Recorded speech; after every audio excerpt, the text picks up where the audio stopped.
untuk menghasilkan pemimpin yang berkualitas, maka tentu perlu upaya ekstra keras untuk menghadirkan pemilu yang demokratis. Dalam hal ini, apa yang dilakukan oleh Presiden Jokowi dengan mendorong adu gagasan di dalam politik, bukan fitnah, ujaran kebencian, atau politik uang, patut mendapatkan dukungan.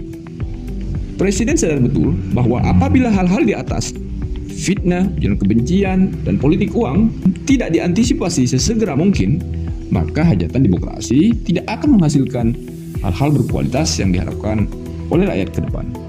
Sebab itu, Jokowi mengambil beberapa langkah penting untuk mendorong hajatan demokrasi supaya berkualitas lewat beberapa hal. Pertama, ia menginstruksikan kepada KPU untuk menghadirkan edukasi politik baik kepada kontestan dan masyarakat. Bagi masyarakat, edukasi politik akan membantu mereka, para pemilik suara, untuk memahami berbagai isu dan kandidat yang terlibat di dalam pemilu, sehingga mereka dapat membuat keputusan yang tepat saat memilih pemimpin. Edukasi politik juga bisa diperoleh dengan membaca berita atau artikel, menonton acara berita, atau gabung dengan kelompok diskusi politik. Melalui edukasi politik, masyarakat dapat tercerahkan dan bersikap kritis untuk bisa memilah para kandidat berdasarkan program yang mereka tawarkan.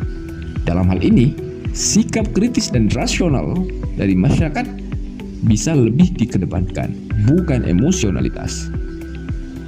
Sedangkan bagi para kontestan, edukasi politik bisa dilakukan dengan mendorong mereka supaya bisa memanfaatkan arena politik sebagai medan pertarungan gagasan, kampanye yang berbobot, bersaing menghadirkan program politik yang paling sesuai dengan tuntutan, kebutuhan, dan harapan publik.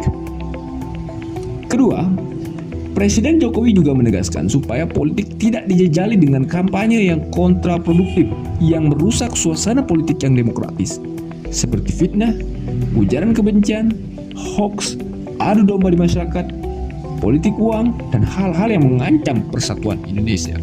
Di sini, Jokowi pasti akan mendorong hukum untuk menindak oknum-oknum yang memainkan politik busuk ini. Apalagi saat ini, kita juga tengah mengalami kondisi global yang tidak baik-baik saja. Maka, stabilitas nasional harus dijaga dan tidak terganggu oleh potensi perpecahan akibat politik. Ketiga, Jokowi juga menekankan pentingnya optimalisasi teknologi informasi di dalam pemilu nanti. Sebab media memiliki kontribusi yang besar untuk bisa menjadi corong kontrol atau pengawasan atas berlangsungnya hajatan politik. Selain itu, sebagai catatan untuk pembenahan bagi KPU sebagai penyelenggara pemilu, Jokowi juga mewanti-wanti beberapa hal penting, yakni efisiensi dan transparansi dalam semua tahap kegiatan yang memungkinkan dikontrol oleh publik dan media.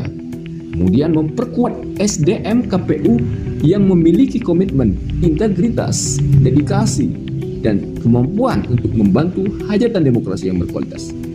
Keseluruhan hal di atas adalah komitmen kita semua untuk menghadirkan politik berkualitas pada pemilu 2024 nanti. Sebab itu, seluruh upaya di atas yang dilakukan oleh Jokowi rasa-rasanya sangat penting segera ditindaklanjuti oleh KPU, kontestan, dan masyarakat.